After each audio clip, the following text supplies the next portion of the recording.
वक्फ का विरोध देश भर में जो हुआ वो लगभग शांतिपूर्ण हुआ। कोलकाता में जो हुआ वो हिंसक हुआ, और मुरादाबाद में जो हुआ वो भयावह, मुर्शिदाबाद कह रहा हूं, मुर्शिदाबाद में जो हुआ वो भयावह हुआ। अब मुर्शिदाबाद हिंसा की जो रिपोर्ट है, तो वो रिपोर्ट जो कह रही है Hindus targeted, local cops inactive and absent. ये हर मीडिया हाउस में देख रहा हूं, जैसे एनडीटीवी का मैं हेडलाइन पढ़ रहा हूं, मुर्शिदाबाद वायलेंस रिपोर्ट। वो कह रहे हैं कि उनके पास भी एक कॉपी है, और उसमें जो लिखा हुआ है उसमें एक लोकल काउंसलर है महबूब आलम, उसका भी नाम है कि महबूब आलम ने ये सब किया, और बाकायदा चेक कराया कि कहां कहां अभी तक हमला नहीं हुआ है, किन जगहों पर नहीं हो पाया है। और उसके आगे सुन लीजिए, बहुत मतलब जिस तरह की चीजें हैं वो बड़ा विचित्र है। अमीरुल इस्लाम उसका नाम आया।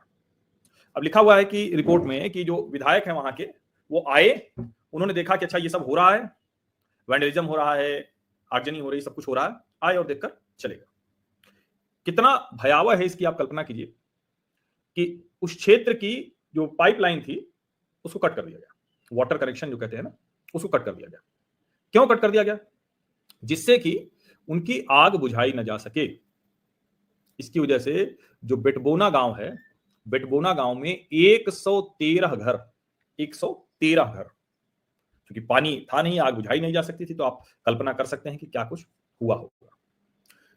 स्थानीय पार्षद, स्थानीय विधायक और दूसरे सारे लोग उसमें एक तरह से कहेंगे जुड़े हुए हैं, और ऐसे उनका घर बर्बाद हुआ है कि अब वो रह नहीं सकते हैं। जब तक पूरा घर फिर से नए सिरे से न बनाया जाए तब तक नहीं हो सकता है। जो चिंता की बात है, जो भयावह है, जो मैं कह रहा हूं कि इसके बाद भी अगर राष्ट्रपति शासन नहीं लग रहा है तो मोदी सरकार क्या चाहती है ये सोचिए। 300 मीटर थाने से था, 300 मीटर की दूरी पर यह सब हुआ है। ग्रामीण बता रहे हैं कि उन्होंने फोन किया, थाने को फोन किया, लेकिन थाने से कोई आया नहीं, कोई रिस्पांस नहीं मिला। और ये जो रिपोर्ट है जरा समझिए किसकी है।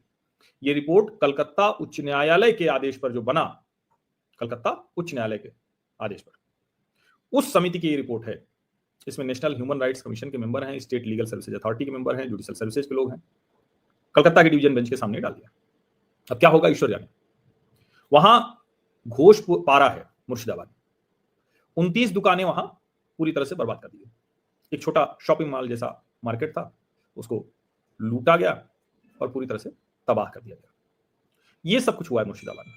लेकिन क्या आप इन घटनाओं पर उस तरह से हल्ला, उस तरह से बहुत कुछ देखते हैं? साफ साफ है, स्पष्ट है कि हिंदुओं को निशाना बनाया गया,